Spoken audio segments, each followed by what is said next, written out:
देखिए बेटा, ये क्लास एक बार थोड़ा पोज हो गई थी तो दोबारा से रिकॉर्ड करें अपने।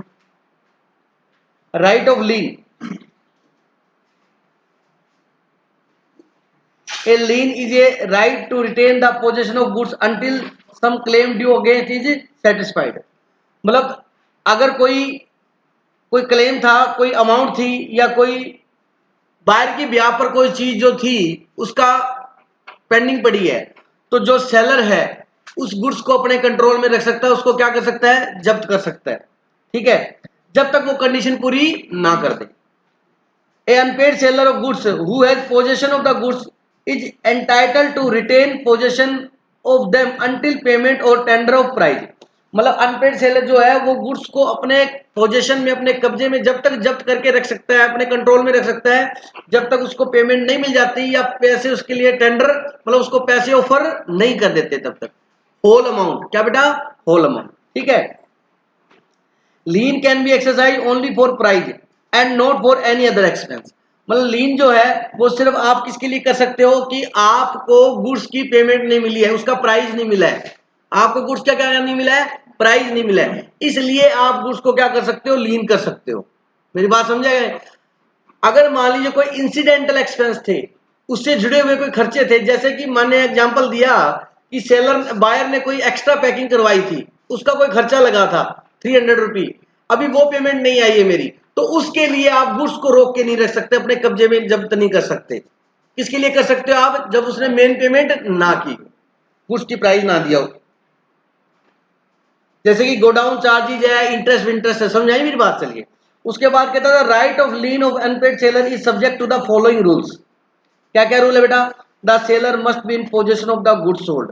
कहता है कि लीन आप कब कब कर सकते हो, इसकी ये रूल है। नंबर 1 कि बेटा जो गुड्स है ना वो सेलर के पोजेशन में होने चाहिए। अगर सेलर के पोजेशन में नहीं है तो उसको लीन कैसे करेगा, उसको जब्त कैसे करेगा, अपने कंट्रोल में कैसे रखेगा? उसके पास ही गुड्स होने चाहिए। Number 2, the seller may have possession of the goods as an agent और बेली फॉर द बायर। मतलब आपने गुड्स की ओनरशिप क्या कर दी, ट्रांसफर कर दी।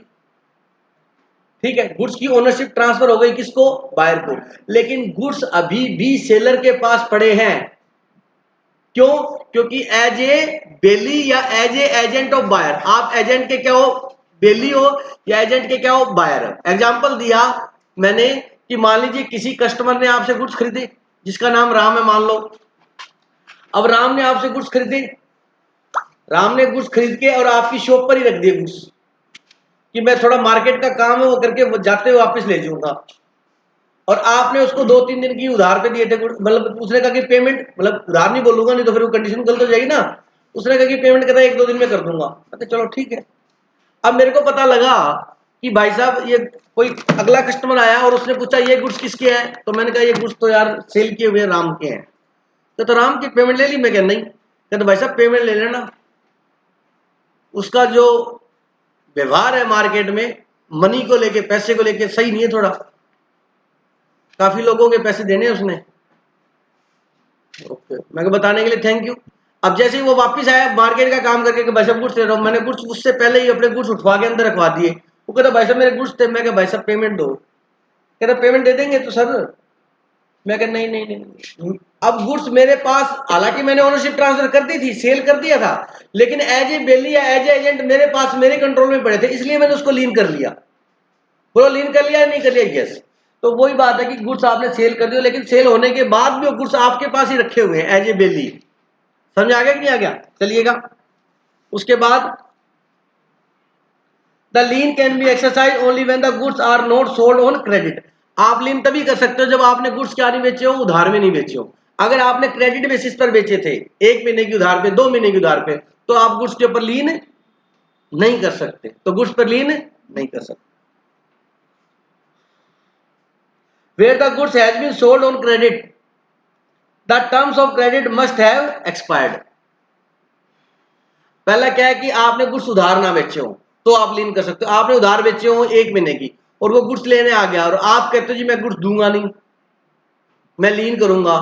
वो कहता है ऐसे कैसे करोगे, अपना एग्रीमेंट हुआ है कि 1 मंथ की क्रेडिट है अपने को, तो आपने खुद ने एग्रीमेंट में 1 महीने की क्रेडिट बेसिस पे बेची है, तो फिर कैसे लीन कर लोगे? इसलिए कंडीशन क्या अपनी कि हमने उधार ना बेचे हो। अगला क्या बेटा कि आपने उधार बेचे थे, मान लो फॉर एग्जांपल 2 महीने की उधार पे, और बाई चांस उधार का जो टेन्योर था वो खत्म हो गया, और बाई चांस गुड्स सेलर के पास ही पड़े, वो बाहर आया ही नहीं, कोई बाहर चला गया था, आउट ऑफ इंडिया चला गया था, आउट ऑफ स्टेशन चला गया था, या लापरवाह भी होते कई व्यक्ति,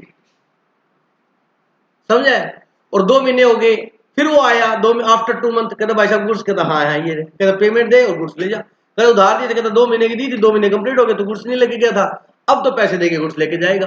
बोलो बात समझ आएगी नहीं? यस, क्योंकि वो एक्सपायर्ड हो चुका है। Where the part delivery of good does not imply that the seller has waived the lien, the seller can exercise the lien only remaining goods. मेरी बात समझा क्या? Where the part delivery of goods does not imply that the seller has waived the lien. मतलब किसी व्यक्ति ने अगर कोई पार्ट डिलीवरी दी है, क्या दिया है? पार्ट मतलब आंशिक कुछ गुड्स की, ठीक है, और उससे ऐसा लगता नहीं है कि उसने अपने लीन के राइट को क्या कर लिया, वेव कर लिया, तो वो लीन कर सकता है। अगर उसकी पार्ट डिलीवरी से ये लगता है कि उसने अपने लीन के राइट को वेव कर दिया, फिर वो उस पर लीन नहीं कर सकता। फॉर एग्जाम्पल, आपने किसी को मान लीजिए 100 बैग शुगर के बेचे, शुगर या राइस या व्हीट जो भी ले लीजिए। अब मान लीजिए बायर ने अपने ट्रांसपोर्टर को भेज दिया, अपनी गाड़ी भेज दी कि जाइए आप वहां से गुड्स ले आइए। छोटी गाड़ी आई, उन्होंने कहा कि भाई साहब बायर ने गुड्स लेने के लिए भेजा है। मैं कहा जी क्या गाड़ी लेके आए हो? कहता छोटा व्हीकल है, मान लीजिए पिकअप है, पिकअप नाम सुना होगा आपने व्हीकल का, पिकअप में लेके जाएंगे। मैं कहा उसमें तो 100 बैग आएंगे। कहता हाँ, क्या बाकी हम दोबारा ले जाएंगे सेकंड थर्ड राउंड में। तो मैं कहा मेरी बात सुनो, पेमेंट लाए हो? कहता नहीं जी। मैं कहा 100 बैग ले जाओ आप, कोई दिक्कत नहीं है, उसके बाद कितने बैग रह जाएंगे आपके? 900। कहता मैं कहा नेक्स्ट राउंड में जब आओ ना तो पेमेंट लेके आना, सेठ जी को बोल देना ये बात, नहीं तो मैं आपको डिलीवरी नहीं दूंगा। तो मेरे बात से साफ है कि मैंने पार्ट डिलीवरी दी है, बिल्कुल दी है, लेकिन अभी मैंने लीन के राइट को वेव नहीं किया। लीन का राइट अभी रखा हुआ है, अगले कुछ बोल रहा हूं। तो ये कहता है इसमें लीन का राइट इस तरीके से बेटा। उसके बाद कहता है the right of lean can be exercise only when the seller has not wave the right expressly और इम्प्लाइडली। कहता है लीन के राइट को तभी एक्सरसाइज कर सकता है जब उसने अपने राइट को एक्सप्रेसली या इम्प्लाइडली वेव ना किया हो, छोड़ा ना हो, त्याग ना किया हो, अबंडन ना किया हो, फोरगो ना किया हो। समझ आ गई मेरी बात? एक ही मतलब इन सबका। तो अगर आपने वेव नहीं किया अपने राइट को एक्सप्रेसली बोल के, एक्सप्रेसली और इम्प्लाइडली बाय कंडक्ट, ले जो समझ रहे हो, तो उस केस में आप क्या कर सकते हो, लीन कर सकते हो। कोई डाउट है किसी को? नेक्स्ट,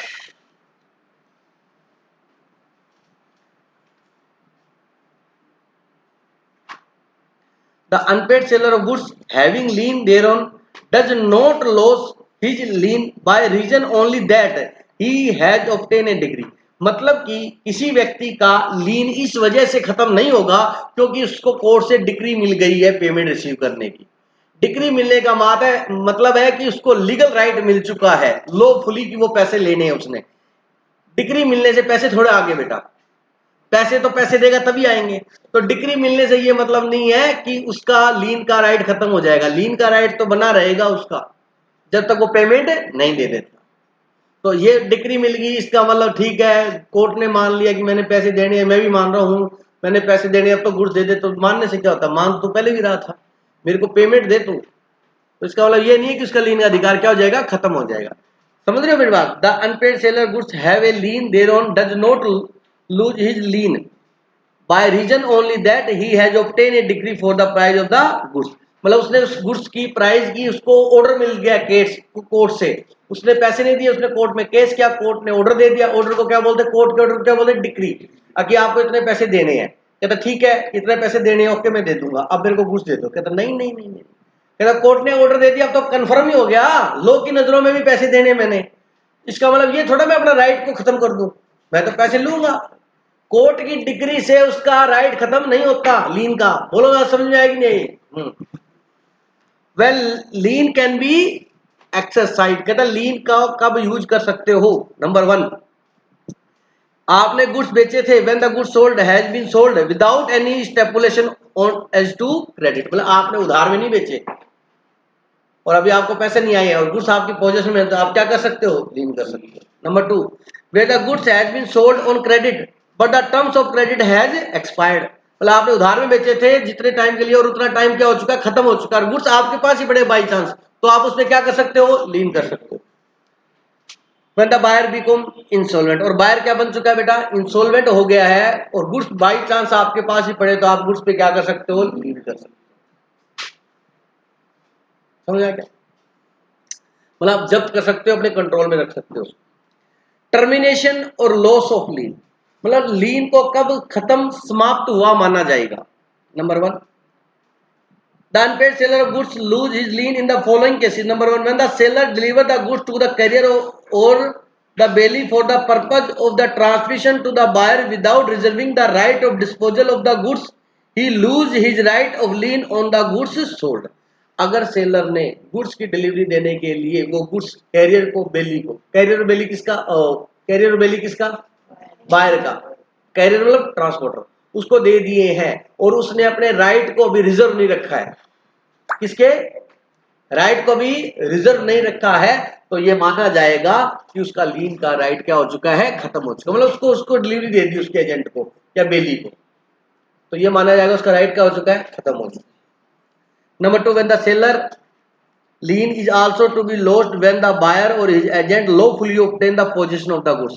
यदि सेलर ने बायर को या उसके एजेंट को लॉफुली, कानूनी रूप से गुड्स की क्या दे दी है, डिलीवरी दे दी है। मान लीजिए उसको पैसे नहीं मिले थे, बायर आया कि भाई साहब रिक्वेस्ट है, मेरे कस्टमर खराब हो रहे हैं, मेरे को गुड्स दे दीजिए, मैं पेमेंट आपको 2-4 दिन में करवा दूंगा। वो कहता चलो ठीक है यार, आपके कस्टमर टूटते हैं, प्लीज मैं समझता हूँ बात को, फेस्टिवल का टाइम है, त्योहार का टाइम है, आप ले जाइए। आपने खुद ने डिलीवरी दी, यस, तो आपने, आपका लीन का राइट क्या हो चुका है, खत्म हो चुका है। बोलो बात समझाएगी, yes. Third, the seller also loses the right of the lien when, उसने खुद ने ही अपने वेव कर दिया राइट, माफ त्याग दिया बेटा, खत्म कर दिया, लीन के राइट को क्या कर दिया।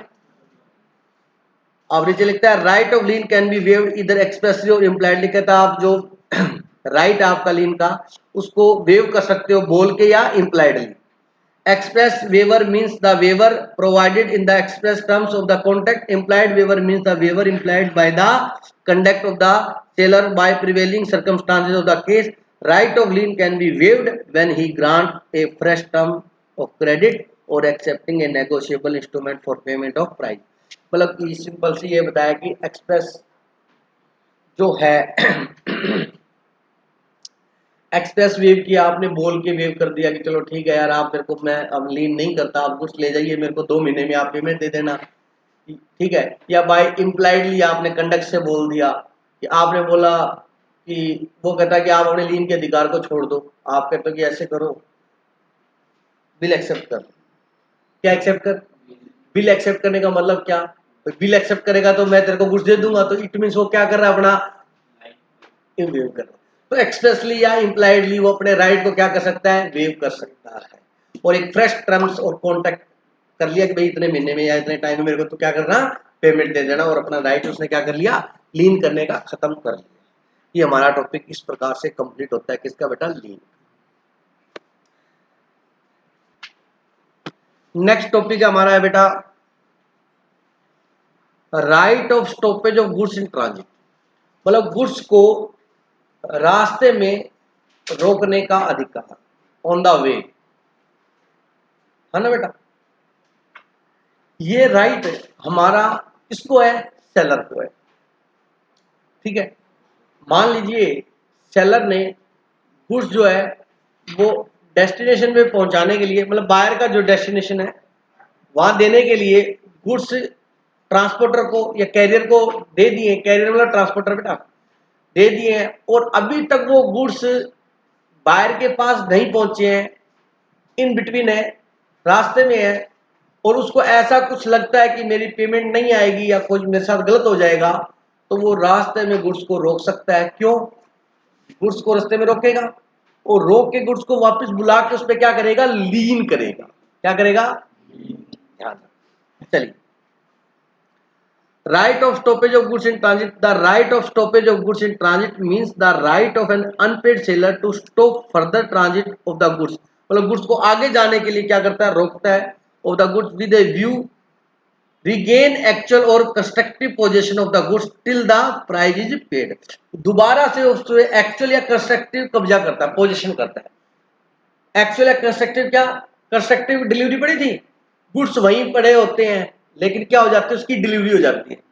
अरे बोलो कंस्ट्रक्टिव डिलीवरी, क्या पढ़ा था कल, actual delivery, symbolic delivery, constructive delivery. Constructive को फिक्टिशियस भी बोलते हैं। वहां समझ आ गया, आपने गुड्स को लीन कर लिया, गुड्स को वहां पर रास्ते में रोक लिया, सॉरी रोक के आप कहते यहीं रहे बस, आप बोलो आपके कंट्रोल में आ गया कि नहीं आ गया, आ गया, वो कंस्ट्रक्टिव हो गया आपका पोजीशन। हालांकि गुड्स वहां रास्ते में है लेकिन उस पर कंट्रोल किसका है, आपका बना हुआ है, तो आपका कंस्ट्रक्टिव पोजीशन आ गया। और वो गुड्स आके दुकान में आपने उतार लिया तो क्या आ गया, एक्चुअल पोजीशन आ गया। बोलो बात समझ आएगी नहीं? तो कहता है कि हमें हमारे पैसे नहीं मिले हैं और मान लीजिए तो हम गुड्स को रास्ते में रोक के उसके ऊपर पोजीशन ले सकते हैं, एक्चुअल या कंस्ट्रक्टिव, जब तक हमारे को प्राइस पे नहीं हो जाता।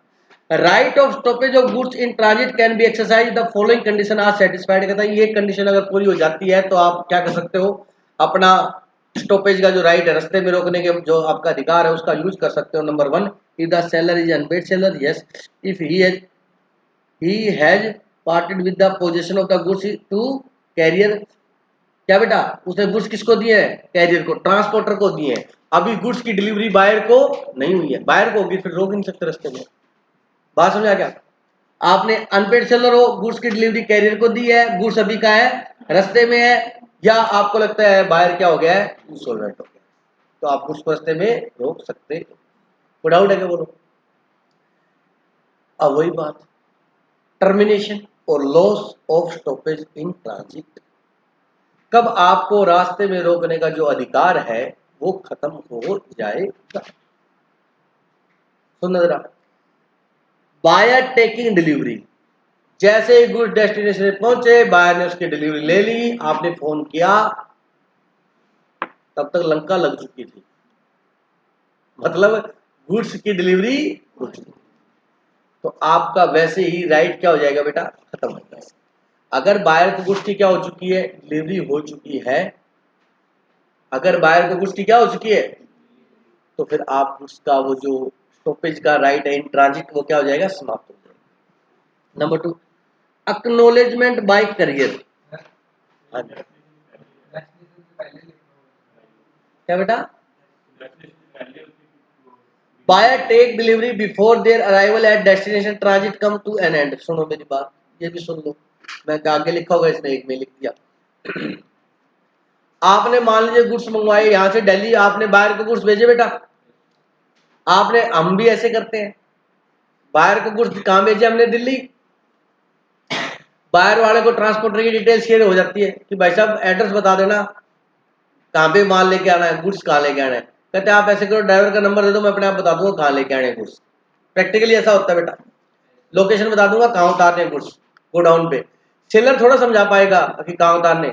अब गुड्स दिल्ली मंगाए हैं या आपने अबोर मंगाए हैं, दिल्ली से अबोर गुड्स आए, अबोहर, अबोहर, बोरबोनी अबोहर, कहां है गुड्स, अबोर, तो अब अबोर में कहां उतारने, वो सेलर बढ़िया समझा पाएगा या बायर, बायर, बायर को पता मैं गोडाउन में उतराऊंगा या शॉप पे उतराऊंगा, या उसने आगे किसी को आधा सौदा बेच रखा तो वहां उतरवाएगा।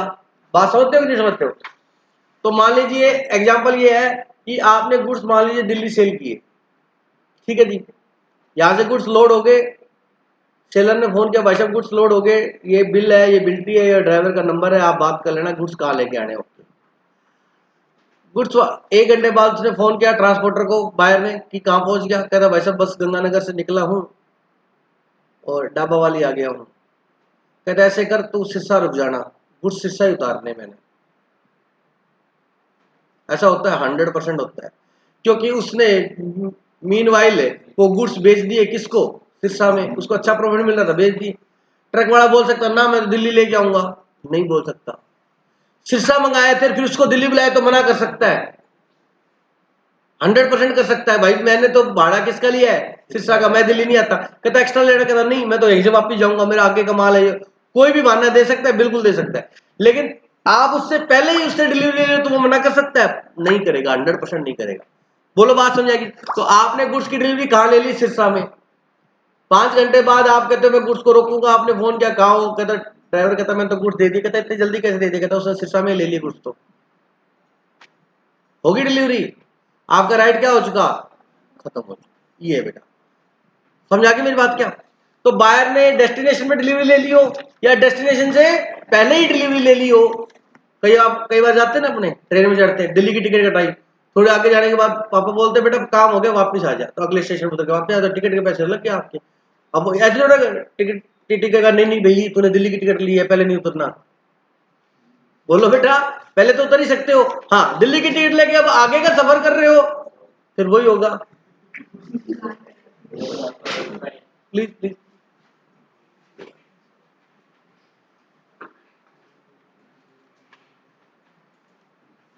आई बात समझे, चलिएगा।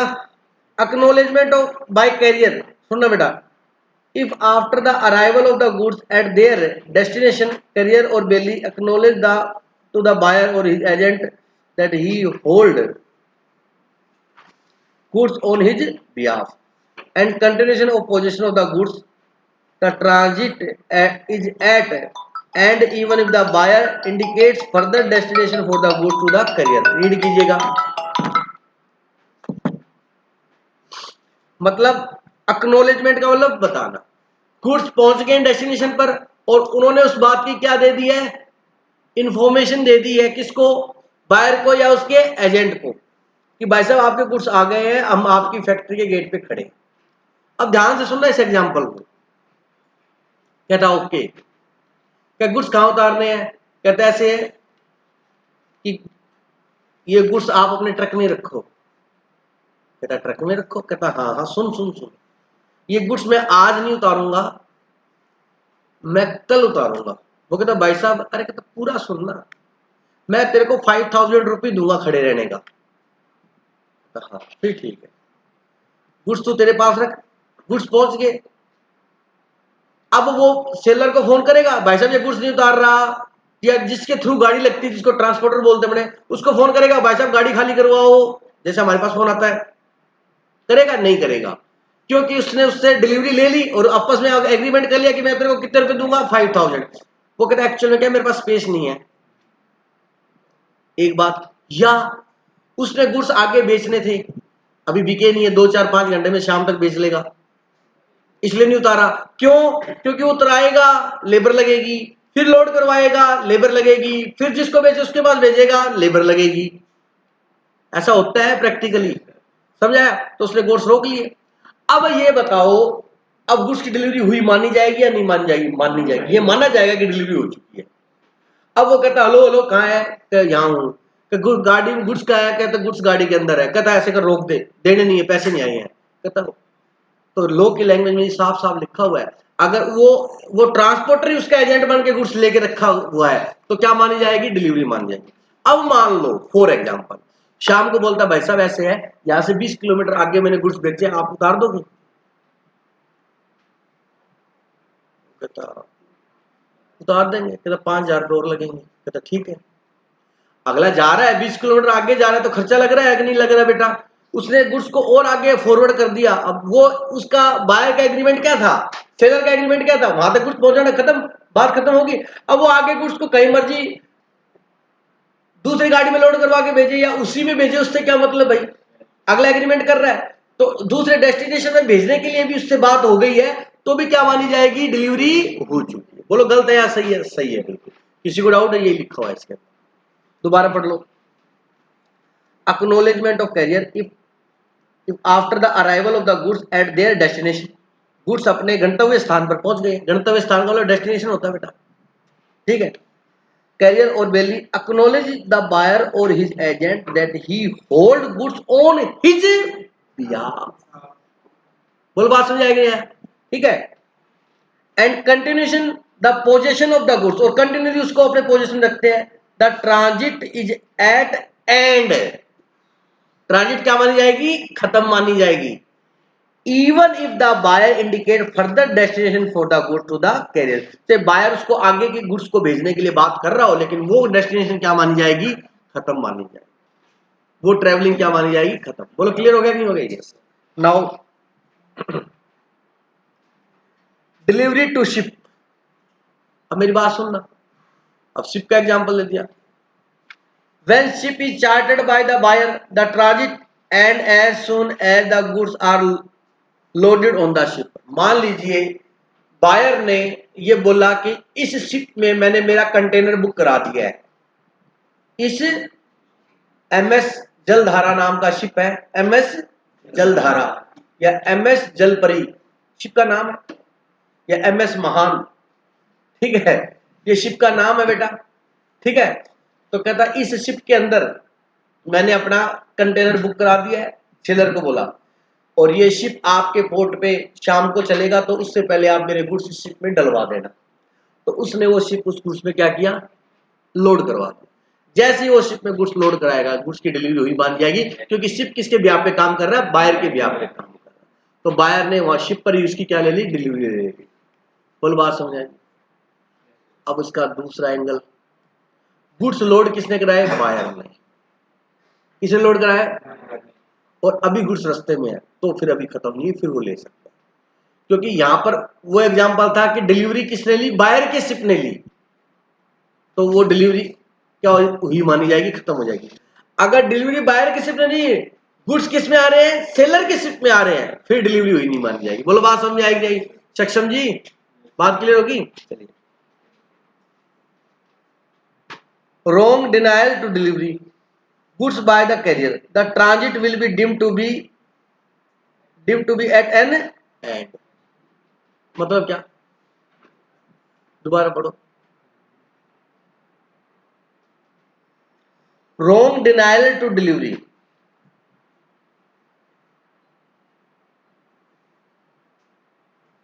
गुड्स पहुंच चुके हैं, गुड्स क्या हो चुके हैं, पहुंच चुके हैं, जिस स्टेशन में पहुंच रहे थे। कई ड्राइवर बड़े खतरनाक होते हैं, अभी 2 दिन पहले ही मेरे साथ भी ऐसा हुआ।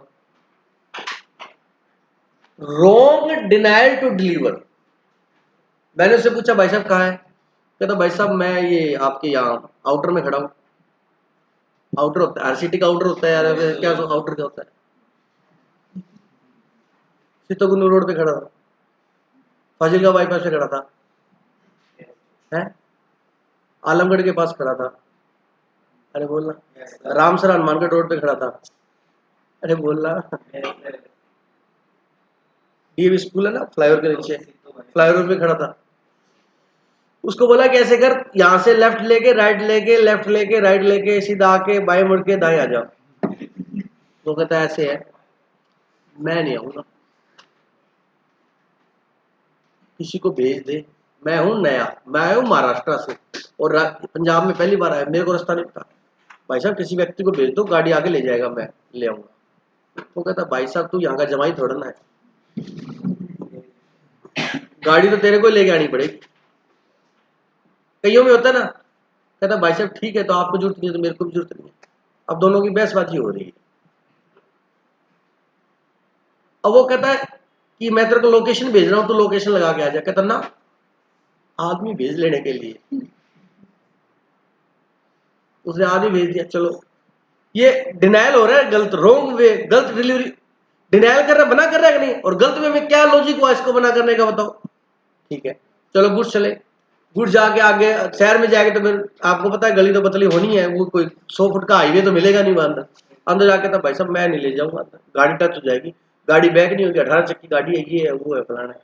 मतलब वो कहता भाई साहब यहाँ रोज गाड़ी आती है, रोज गाड़ी यहाँ लगती है, गुड्स अनलोड होते हैं, लगती होगी भाई, मेरी तो नई गाड़ी है, मैं तो नहीं लेके जाऊंगा। समझ रहे हो क्या, वो डिनाइल कर रहा उतारने से।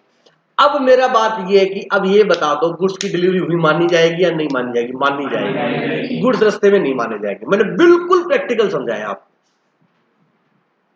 तो अब वो कहता हेलो हेलो गाड़ी रोक, कहता पहले हमारा झगड़ा खत्म नहीं हो रहा, तो कहता गाड़ी रोक, goods in transit, goods in transit खत्म हो चुके हैं, गुड्स की डिलीवरी हुई मानी जाएगी, गुड्स की डिलीवरी हुई मानी जाएगी। वो तो रॉन्ग डिनायल हो रहा है, वो आपस में बहसबाजी चल रही है दोनों की, आपस में क्या चल रही है कि यहां नहीं लेके जाऊंगा, गली पतली है, ये मकान तुड़ा के इस गली को थोड़ा बड़ा कर, या भाई तू तेरे छोटे साधन ले आ, यहीं से अनलोड करवा ले। मेरी बात समझे या नहीं समझे, ये होता है wrong denial to delivery. Wrong denial to delivery goods by the carrier the transit will be deemed to be at end, ये माना जाएगा कि यात्रा हमारी संपूर्ण हो चुकी है, जो थोड़ा सा कार्यक्रम बचा है वो हो जाएगा आपस में बहस पूछ करके, ठीक है। Sub sale by the buyer with the seller's consent lead to loss of right to stoppage in transit. पढ़ो उसको। मान लीजिए वही एग्जांपल, उसने फोन किया, किसने, बायर ने सेलर को, कि भाई साहब मैंने गुड्स है ना सिरसा ही भेज दिए हैं, इसलिए मैं डिलीवरी कहा लूंगा, सिरसा लूंगा। मैंने वहां डिलीवरी लगाई थी, लेकिन बिफोर सेल वाला समझ आ गया था उसने। देखो sub sale by the buyer with the seller consent, seller से पूछा कि सेलर की कंसेंट से lead to loss of right to stoppage in transit, क्योंकि उसने गुड्स क्या कर दिए थे, सेल कर दिए थे, सब सेल कर दिए थे। और उससे पूछा कि भाई साहब मैंने सब सेल कर दिया, मैं गुड्स यहाँ बेचूंगा। कहता ठीक है भाई साहब आप यहाँ से यहाँ भेज दो, हमें कोई दिक्कत नहीं है। तो उसका गुड्स अब वो आगे सेल कर रहा है, तो आगे जब ट्रांसपोर्ट चलेगा तो किसके ब्याह पे चलेगा, बायर के ब्याह पे जाएगा, तो उसकी तो ट्रेवलिंग क्या हो चुकी है, खत्म हो चुकी है। बोलो बात समझ आएगी। If the goods are rejected by the buyer, goods गए, सैंपल देखा, कहता भाई साहब सैंपल दिखाया था वैसा माल नहीं है, रिजेक्ट है माल। If the goods are rejected by the buyer and the carrier और bailee continues in the position of them, the transit is not deemed to be at end even if the seller has refused to receive the bag. उसने reject कर दिया कि भाई साहब पसंद नहीं है, वापस ले जा गुड्स। कहते कहाँ लेके जाओ, कहते जहां मर्जी ले जाए, मेरे हिसाब से हमें नहीं पता, हम नहीं ले लेंगे goods.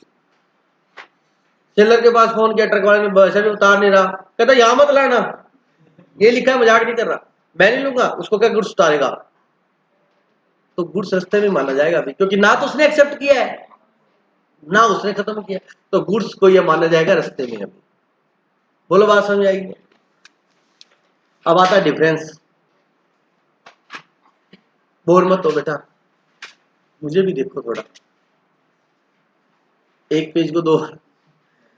Distinct between right of lean and right of stoppage in transit.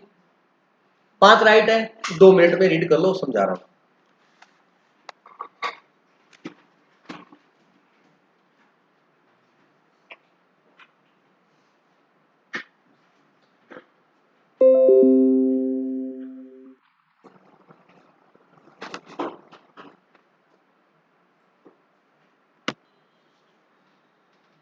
Possession, in order to exercise lien seller must be in possession of the goods. बोलो सही है। लीन में गुड्स किसके पास होता है, सेलर के पास होता है। In order to exercise the right of stoppage in transit the carrier or the other bailee must be in the position of the goods in on behalf of the seller. मतलब position lien के अंदर goods का position किसके पास होता है, seller के पास होता है। और रास्ते में गुड्स अगर रोकने तो पोजीशन किसके पास होता है, ट्रांसपोर्टर के पास या उसकी बेली के पास होता है, या एजेंट के पास। कोई डाउट है किसी को, बिल्कुल सिंपल है। Yes. Nature and purpose of right, right of lien is a right to retain the goods until price due there is paid. कहता लीन के राइट को तब यूज किया जाता है जब तक उसके प्राइस की पेमेंट ना हो जाए, तब तक उस पर लीन रख सकता है, ठीक है। और right of stoppage in transit is a right to regain position. मतलब राइट ऑफ स्टॉपेज कब यूज किया जाता है कि उसको रास्ते में रोक के गुड्स को वापस से क्या करना, लीन करना होता है। बोलो बात समझ आएगी नहीं? अरे कोई डाउट है क्या, बोलो, बिल्कुल सिंपल है। Availability of the right, the seller get right of lien when the buyer fail to pay. मतलब अनपेड सेलर है वो, मतलब उसने पेमेंट नहीं दी तो क्या कर सकता है, लीन कर सकता है। देखो स्टॉपेज अगर पेमेंट नहीं तब भी कर सकता है, लेकिन नॉर्मली क्या किया जाता है स्टॉपेज, देखो पेमेंट नहीं दी थी तो नॉर्मल सी बात है, वो गुड्स ही लोड नहीं करना था उसको, है ना। मतलब गुड्स लोड कर दिया, पेमेंट नहीं आई तो भी कर सकता है। मेनली देखा जाए ना, जब वो उसको खबर मिली गुड्स अभी रास्ते में, भाई साहब वो पार्टी फेल होगी, अगर मेरे तो गुड्स गए थे उसके, एक और हेलो कहाँ पहुंचा है, गाड़ी रोक, अब बताता हूँ। वो इंसॉल्वेंट की सूचना मिल चुकी है मेरे को, समझना मेरी बात को। Seller gets the right of stoppage in the transit only when the buyer become insolvent. मेरी बात समझ आ गई बेटा? डिफरेंस कैसे लिखा है मैं फिर भी बता रहा हूँ, लोकेश ऐसे मत देख मेरे को। हाँ लिखा है, डिफरेंस में लिखा हुआ है, लेकिन मैं आपको क्लियर कट बता रहा हूँ। मेनली होना चाहिए, ओनली नहीं होना चाहिए। समझ आ गया मेरी बात? And commencement of right, and commencement of right. Lien एक डिफरेंस बनाया है। मेनली कब रोका जाता है, जब अनपेड सेलर हो। मेनली कब रोका जाता है, जब इंस्टॉलमेंट हो। and commencement of right. Lien comes to an end when the seller delivers the goods to carrier of belly. लीन उसी समय समाप्त हो जाएगा जब गुड्स किसको दे दोगे आप, बेली को या ट्रांसपोर्टर को दे दोगे। और बेटा वो कब खत्म होगा, जब वो डिलीवरी दे देगा। ठीक है, बोलो बेटा। और एक डिफरेंस ये भी कर सकते हो, लीन जैसे खत्म होता है वैसे क्या स्टार्ट होता है, और स्टॉपेज खत्म होता है तो लीन स्टार्ट नहीं होता। यहाँ ये चीज exercise of right, the seller himself can exercise. Lien का राइट कौन एक्सरसाइज करता है, सेलर खुद राइट करता है। The seller through the carrier और bailee of the goods can be exercise this right. हाँ तो रास्ते में गुड्स है तो उन्हीं को कहेगा ना, अरे बोलो ना, और यहाँ खुद करेगा, और वहां किनको कहेगा, बेली को कहेगा। कोई डाउट है किसी को? लास्ट टॉपिक क्या बेटा, राइट ऑफ द रीसेल। इस चैप्टर में कुछ भी नहीं है, मेन तीन राइट है गुड्स के प्रति, क्या, लीन, स्टॉपेज, रीसेल। और ये राइट किसके अगेंस्ट है, गुड्स के अगेंस्ट। और फिर किसके अगेंस्ट राइट पढ़े थे हमने, बायर के। क्या थे बायर के अगेंस्ट राइट, शूट, डैमेज और इंटरेस्ट।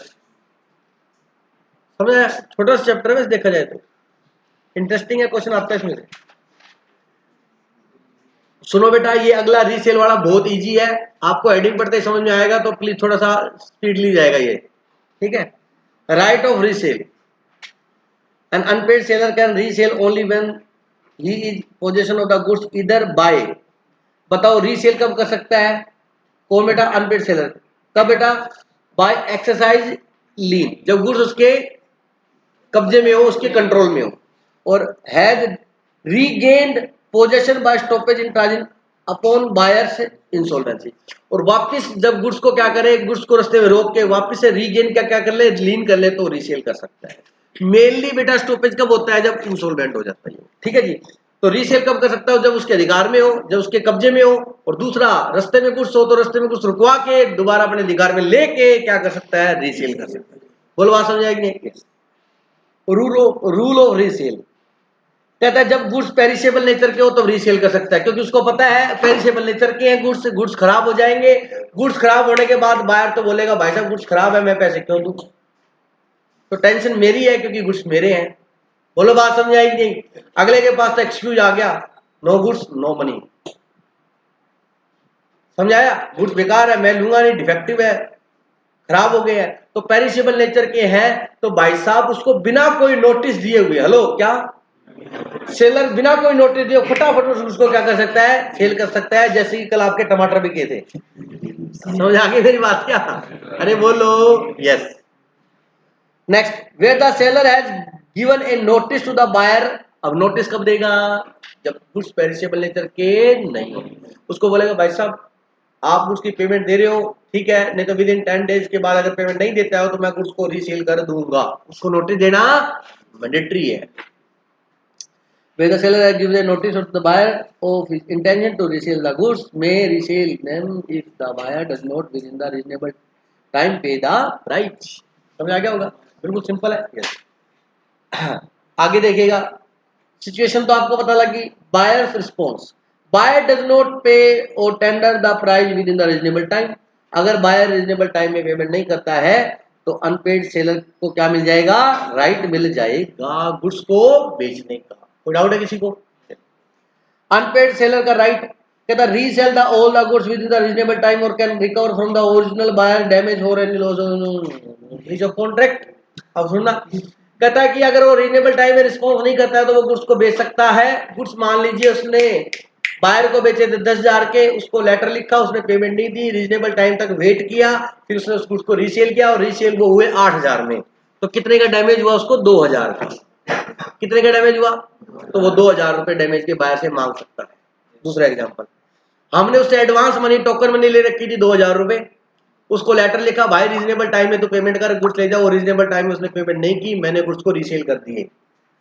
गुड्स रीसेल हुए 7,000 में, तो 7,000 हुए, डैमेज कितना हुआ 3,000, 2,000 तो उसके आए हुए हैं, 1,000 रुपए हो गए। तीसरा केस, 2,000 आए हुए थे, रीसेल हुए 9,000 में, तो 1,000 रुपए रख के 1,000 उसको रिफंड करूंगा।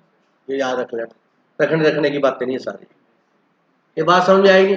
तो जितनी डैमेज है उतना ही ले सकते हो, एक्सेस नहीं ले सकते। बायर्स राइट, मेरा बड़े बता देता हूँ। बायर्स का ये राइट होता है कि उसको अगर पेरिशेबल नेचर, अगर इसमें लिखा तो ठीक, नहीं लिखा तो ठीक, मैं एडवांस बता रहा हूँ। बायर का ये राइट होता है अगर कुछ पेरिशेबल नेचर का नहीं है तो उसको नोटिस दिया जाना चाहिए। पहले तो क्या देना चाहिए? नोटिस। अगर बिना नोटिस दिए हुए बिना नोटिस दिए हुए सेलर ने गुड्स बेच दिए और उस गुड्स बेचने पर 10 के गुड्स ने 15 बेचे, जो प्रॉफिट हुआ तो उसको बायर ले सकता है। पढ़ लो, ये लिखा। नोटिस देके बेचेगा तो कोई दिक्कत नहीं है, लॉस होगा तो उससे ले लेगा, प्रॉफिट होगा तो उसको नहीं देगा। हाँ, एक तो पैसे नहीं दे, प्रॉफिट दे। अगर बिना नोटिस दिए हुए बेचा है और उसको क्या हुआ है? प्रॉफिट हुआ है, तो प्रॉफिट उससे बायर ले सकता है। वही बात पेरिशेबल नेचर के, तो विदाउट एनी नोटिस गुड्स को क्या कर सकता है? सेल कर सकता है। Notice note given, then unpaid seller can't claim damage and the buyer is entitled to profit if any on resale। लिखा हुआ है कि नहीं लिखा होगा? Goods title to subsequent buyer, कल बहुत अच्छे से पढ़ा है। जिसने बाद में गुड्स खरीदे तो उसको अच्छा ओनरशिप मिलेगी बेटा, गुड मिलेगी उसको तो गुड। अरे बोलो ना, उसकी ओनरशिप डिफेक्टिव थोड़ी होगी। कल नहीं बेटा नॉन ओनर वाला, तो कहता रीसेल किया है तो जो जिसने खरीदा उसको अच्छी ओनरशिप मिलेगी, गुड ओनरशिप मिलेगी। अरे बोलो, right against the buyer, right against the buyer, बिल्कुल सिंपल है। 5 मिनट में पूरा समझा दूंगा, आप रीड कर लो, चैप्टर खत्म और हमारा एक्ट भी।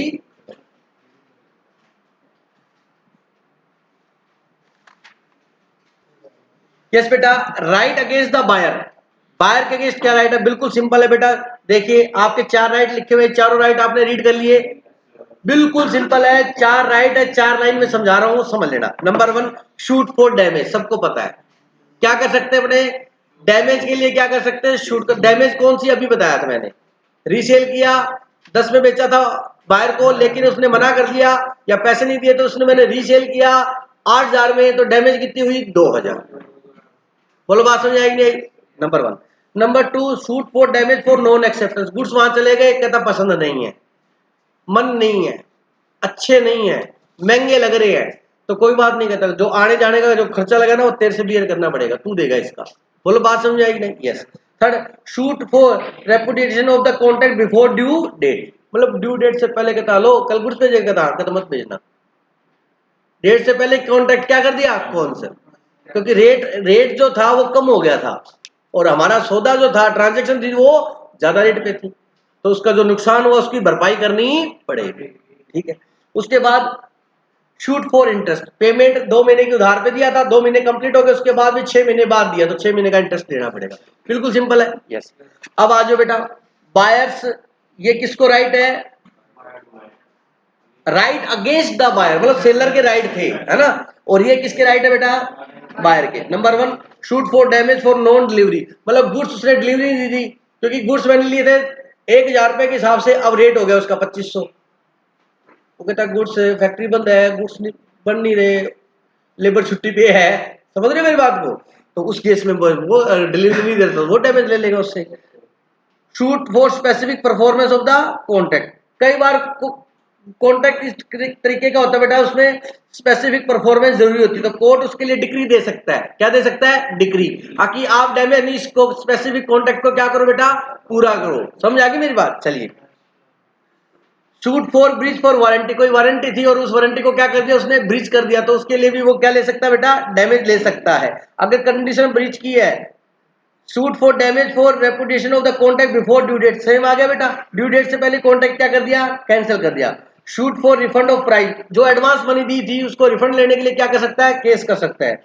Interest by way of damage and special damage, अगर उसको कोई डैमेज हुई है या कोई स्पेशल डैमेज, डैमेज तो आप समझते ही हो, स्पेशल डैमेज सुनो, तू मेरे को कुछ देता फिर मैं इसको आगे बेचता तो मैं इतना प्रॉफिट कमाता, दैट इज स्पेशल डैमेज। बोलो बात समझ आई? तो उसके लिए केस कर सकता है और वो पैसा उससे ले सकता है। और रेट ऑफ इंटरेस्ट जो मार्केट में चल रहा है वो लेगा, अगर रेट ऑफ इंटरेस्ट वो नहीं है तो फिर कोर्ट जो रेट ऑफ इंटरेस्ट डिसाइड करेगा उस रेट से वो इंटरेस्ट चार्ज करेगा। कोई डाउट है किसी को?